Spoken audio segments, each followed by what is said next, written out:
Good morning, Don't Unfriend Me Nation. Matthew Spear from the Don't Unfriend Me Show. Good to have you here. What are we doing this morning? Well, I thought about, breaking down the new indictment with Donald Trump, the 80 felonies and 600 years in prison and millions of dollars in fines that are all looming. And I'm not here to litigate the case between Trump and the state.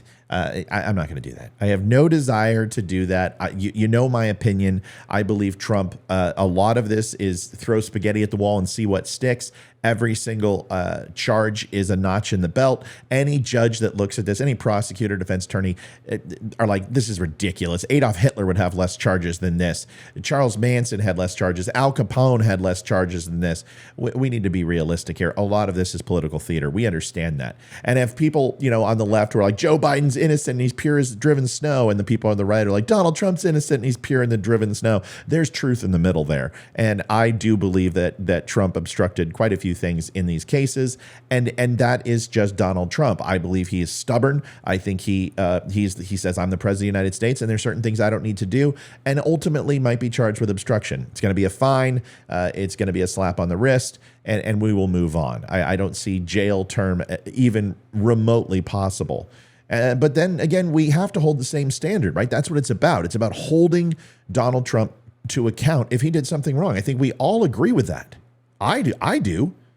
But I also say that about Biden and Hillary Clinton. And I've been seeing this since 2000 with the hanging Chad when it comes to our elections. Now, there's been gerrymandering and redlining and all those type of things, but I'm talking about actual cheating. I'm talking about actual people standing on the national stage and saying that there was fraud or something happened that altered the election.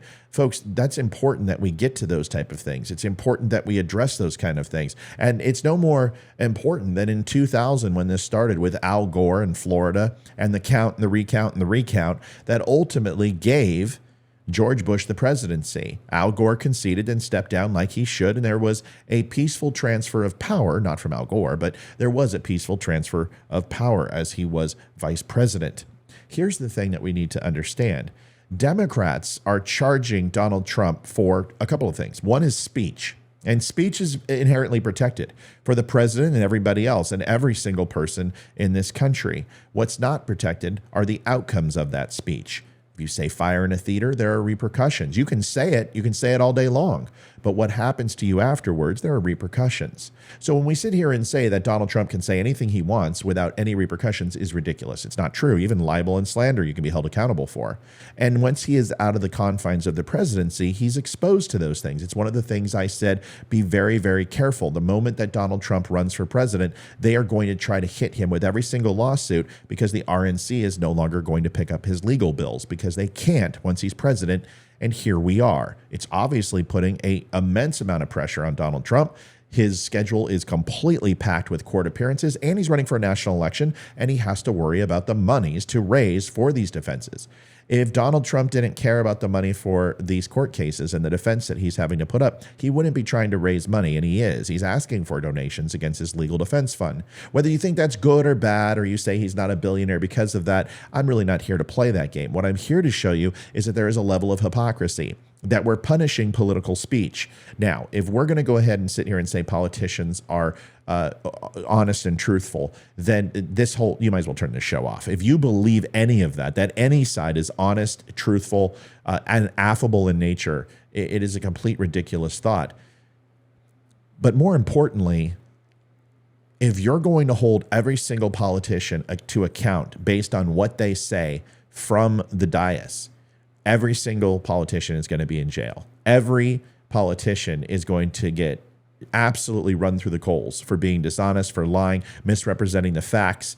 You could even talk seditious conspiracy and treason from the 2000 and 2016 election. So instead of me writing all these and showing you, which I've done before, over 200 examples of Democrats saying one of the elections was stolen, 2000, 2016, even 2020 and 2022, there are people who are saying, including Stacey Abrams, that it was stolen. I'm going to show you that. And instead of commenting on each one, we're going to play it. You can just take a look. I'll watch it with you, and we'll call it good. So there's my 5-minute intro. I've got 12 minutes straight of Democrats saying all the things that they're accusing Donald Trump of. Enjoy. You can run the best campaign You can even become the nominee, and you can have the election stolen from you. How can you win with Russian interference, though? That's the real what I'm thing. scared about in 2020. But rightly. Because I think he's an illegitimate president that didn't really win. So how do you fight against that in 2020? You are absolutely right. He's an illegitimate president in my mind. Would you be my vice presidential candidate? Folks, look, I absolutely agree. Trump didn't actually win the election in 2016. He lost the election, and he was put into office because the Russians interfered. Trump knows he's an illegitimate president. The president-elect, although legally elected, is not legitimate. I don't see this president-elect as a legitimate president. You said you believe that Russia's interference altered the outcome of the election. I do. We have a president who, if in fact it is proven, has been assisted by the Russians and may in fact not be a legitimate president. The one thing that Trump is fearful of when it comes to his being president is that finally we will see how illegitimate his victory actually was. I have an objection. I object to the 15 votes from the state of North Carolina. I object because people are horrified. He's an illegitimate president. Do you believe Trump is a legitimate president? What I believe is that there's no question that the outcome of this election was affected by the Russian interference. There absolutely is a cloud of illegitimacy. So that legitimacy is in question, yes. So that was a very tainted election, and in that sense, it's illegitimate. Why do you think the president is going to such great lengths to essentially prove that he beat you? Because he knows he didn't. He knows he's an illegitimate president. Stolen emails, stolen drone, stolen election. Welcome to the world of unprecedented Trump. So do you believe President Trump is an illegitimate president? Based on what I just said, which I can't retract. The Russian attempt to have the election, and frankly, the FBI is weighing in on the election, I think makes his election illegitimate. There was a widespread understanding that this election was not on the level. We still don't know what really happened, Isaac. I mean, there's just a lot that I think will be revealed, history will discover, but you don't win by 3 million votes and have all this other shenanigan stuff going on and not come away with an idea like, whoa, something's not right here. The outcome of the election was affected by their interference, and now we need to know, to what degree, if any, the Trump campaign was actually in collusion with Russia. He knows he's an illegitimate president. So of course he's obsessed with me, and I believe that it's a guilty conscience. We actually won the last presidential election, folks. They stole the last presidential election. And Al Gore won that election. I think he won it anyway. Actually, I think I carried Florida. Bush versus Gore. A court took away a presidency. If all the votes were counted in Florida, that Al Gore would be president today and George Bush would be back in office. I come from Florida, where you and others participated in what I call the United States coup d'etat. There's no doubt in my mind that Al Gore was elected president. I rise to object to the fraudulent 25 Florida electoral votes. I must object because of the overwhelming evidence of official misconduct, deliberate fraud, and an attempt to suppress voter turnout. It is signed by myself on behalf of my diverse constituents and the millions of Americans who have been disenfranchised by Florida's inaccurate vote count. The Supreme Court, not the people of the United States, decided this election. Speaking to a Democratic group in Chicago Tuesday, he made it clear he thinks Al Gore was the winner. By the time it was over, our candidate had won the popular vote, and the only way they could win the election was to stop the voting in Florida. Catherine Harris,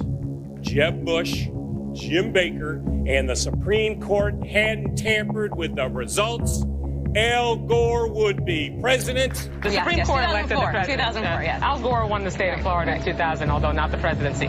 But the Supreme Court tampered? That's a large charge. The Supreme Court stopped the counting of the votes, and if they let the count go on, Al Gore would have got the necessary votes. The Supreme Court selected George W. Bush as the president. He was not elected. There is overwhelming evidence that George W. Bush did not win this election. What I observed as a voter, as a citizen of Illinois 4 years ago, were troubling evidence of the fact that not every vote was being counted. I don't think that George W. Bush won the election in 2000 against Al Gore because I think he probably lost Florida and also that nationwide. If you invite me back on this show in about 8 weeks, I think you're going to learn that Al Gore actually did get all the votes there. The court has been thwarting formation of the popular will, the most spectacular example being Bush versus Gore, where the majority, by a 5-4 vote, enjoined the counting of more than 100,000 ballots in Florida and essentially gave America its first court-appointed president. I think in 2000, everybody thought, well, he did win the election, Al Gore. After the election, when you stole the election, you came back here and said, get over it. No, we're not going to get over it. You know it, I know it, they know it. We won that election. Constantly shifting vote tallies in Ohio and malfunctioning electronic machines, which may not have paper receipts, have led to additional loss of confidence by the public. The right to vote has been stolen from qualified voters. In 2004, the democratic process was thwarted. The 2004 presidential election in Ohio was riddled with unnecessary problems. Some machines malfunctioned, causing votes to be counted more than once, or not at all. Based upon an inordinate number of allegations suggesting gross voting rights violations and misconduct, I join with my colleagues in objecting to counting the state of Ohio's electoral votes. As in 2000, the votes of many who wanted to vote were not, in fact, counted. This last Friday night, I arranged to meet Senator Kerry at a fundraiser to give him a copy of my book. He told me he now thinks the election was stolen. The wife of John Kerry said she has lingering doubts about the legitimacy of the election. Her theory goes like this.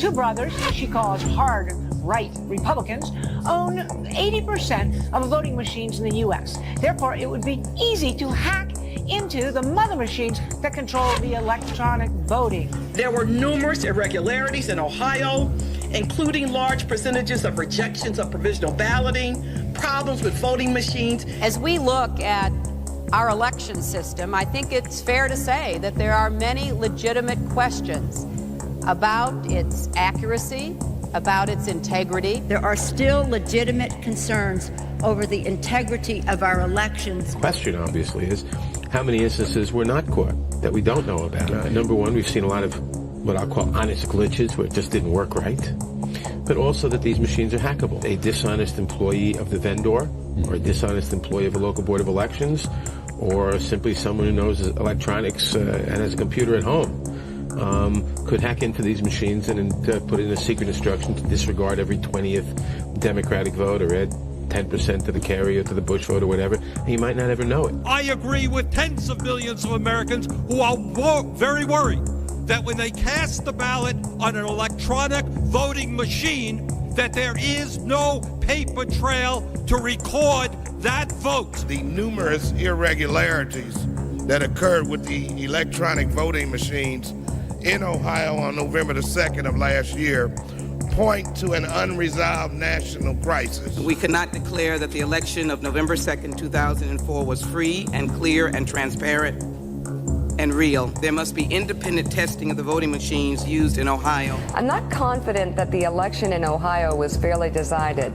We know that there was substantial voter suppression, and the machines were not reliable. The members of Congress who have brought this challenge are speaking up for their aggrieved constituents, many of whom may have been disenfranchised in this process. Treating today's electoral vote count in Congress as a meaningless ritual would be an insult to our democracy unless we registered our own protest against the obviously flawed voting process that took place in so many of our states. Voters who wish to cast a vote for president or vice president can't approach the polls with certainty that their vote will be counted. One of the most significant problems in Ohio and in many other states was the lack of measures to ensure the integrity of electronic voting machines. In 2004, they caused Democratic voters in Ohio to wait for 8 hours before they could cast their ballot. They turned the Department of Civil Rights and the Justice Department into the voter suppression division with voter ID laws, voter purging, voter caging, voter intimidation. There aren't going to be any more election stealings. And despite the final tally and the inauguration and the situation we find ourselves in, I do have one very affirmative statement to make. We won. Without voter suppression, Stacey Abrams would be the governor of Georgia. And Andrew Gillum is the governor of Florida. I acknowledge that former Secretary of State Brian Kemp will be certified as the victor in the 2018 gubernatorial election. This is not a speech of concession. If she'd had a fair election, she already would have won. You refused to concede and say that you lost. Do you stand by that decision today? Absolutely. The election was not fair. The process was not fair. If Stacey Abrams doesn't win in Georgia, they stole it. It's clear. It's clear. I think that Stacey Abrams' election is being stolen from her. You notably did not concede. I did not. Okay, you acknowledged that he won, but you did not concede. Correct. 5 months later, do you still feel like your opponent won through voter suppression? Yes. Georgia voters did not have their votes counted. They were not allowed to cast votes. They had their votes discarded. She would be the governor of Georgia today had the governor of Georgia not disenfranchised 1.4 million Georgia voters before the election. That's what happened to Stacey Abrams. They took the votes away. Was the election in Georgia statewide a free and fair election? It was not a free and fair election. Reminder, she wrote, Brian Kemp stole the gubernatorial election from Georgians and Stacey Abrams. And it was not fair to those who filled out absentee ballots, and depending on the county you sent it to, it either was counted or not counted, assuming you received it in time. Brian Kemp oversaw for 8 years the systematic and systemic dismantling of our democracy, and that means there could not be free and fair elections in Georgia. It certainly gave the appearance of unfairness, and I think it was unfairness. Stacey ran a great campaign. She probably won. But will I say that this election was not tainted, was not a disinvestment and a disenfranchisement of thousands of voters? I will not say that. Candidates, both black and white, lost their races because they have been deprived of the votes they otherwise would have gotten. And the clearest example is from next door in Georgia. Stacey Abrams should be governor, leading that state right now. So you don't feel that you lost fair and square? I'm not saying it's going to be legit. It's the increase in the prospect of being illegitimate is a direct proportion to us not being able to get these reforms passed. So if we're going to sit here and pretend that Donald Trump has to pay for his high crimes and misdemeanors, that he can't run for election because of what he said, you're going to have to prove that Donald Trump didn't believe what he was saying, that he was specifically trying to deceive Americans into this coup d'etat against the government. Donald Trump isn't on trial for January 6th. He's not on trial for what happened. The police officers or setting off fire extinguishers or the peaceful walkthroughs and the violent ones. There was multiple things that happened on January 6th, and I don't want to hear about it. I preemptively know what people are going to say after doing this for 3 years. Oh, it was all planned. It was Antifa. It was the FBI. It was Ray Epps. And then other people are going to be like, it was treason and it was white nationalist groups and they were going to overthrow the government. Yeah, right. Okay. Yeah, they were going to reach the inner halls. You're telling me that people who they would have breached those walls and Ashley Babbitt would have been successful and that doorway would have fallen and they would have somehow gotten senators and state legislatures, that somehow the government just would have been like, all right, that's it. We're done. We're done. Let's pop smoke. No, we're Charlie Mike. We're out of here.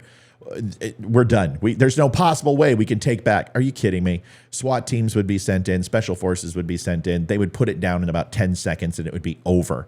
Let's stop pretending that there was any chance for our democracy to fail. It's an absolute asinine thought process. Now, that doesn't mean I'm condoning J6. It doesn't mean I support those people. I think they're knuckleheads. I believe in the rule of law, period. And that goes for BLM and rioting and Antifa, and it goes for Proud Boys and white nationalists storming the Capitol on J6 or the FBI or whatever else you want to say. I don't really care. None of it is okay. The problem is that it was labeled to Republicans that we own it. And out of all the riots, all the 186 Summer of Love and all the riots that took place, 54 for the entire year after Donald Trump was elected, and those little pockets of riots that popped up, you take that one day in January 6th and it completely takes any credibility away from Republicans. We gave them exactly what they wanted.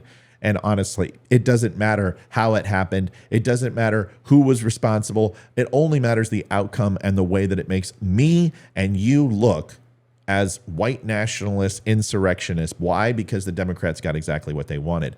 Folks, this video shows you that this has been going on in politics a lot longer than Donald Trump. And if you think division was created by Donald Trump or Barack Obama, you haven't been paying attention. This has been going on since the days of Kennedy. This was going on during Vietnam. This even went back to the 1800s. We can go back to previous elections. Hell, we can even go back to Burr. There are plenty of opportunities throughout U.S. history where contention and challenging were the norm. But the division that you see has been going on in this country for a lot longer than Joe Biden, Barack Obama, and Donald Trump. And it's about time that we look through the annals of history like I showed you today and prove it. If Donald Trump goes down for this, we are once again setting a precedent for every single politician who has ever lied from the national stage needs to be held to the same account. And God forbid if that happens, but that may be one way to clean the swamp. Folks, thanks for watching the Donut Friendly Show tonight. Please do me a favor. Come back tonight, 8 o'clock. We are going to have a special guest on who worked on the Punisher comic series, who is being canceled by the left. We're going to have a little bit of a game show. We're going to have Olivia on. I think Leroy and Amy will be on too. We'll see you then. Stop on by, say hello. God bless, and take care of each other. Do me one last favor. Stop by the DUM Show at thedumshow.com. Pick yourself up a hat, a t-shirt, or some coffee. I would appreciate it. But until then, I will see you tonight. With the Cast of SEAL team, and we have an important message for returning vets. We want you to know if you're struggling to cope, there's help and it's just a phone call away. The Veterans Crisis Line is staffed with experienced professionals who know your struggles. There's no greater sacrifice in service to our country. We're able to enjoy our freedoms because of it. Your service is important, you are important. For vets and their families, the Veterans Crisis Line is here to help 24 hours a day. Please call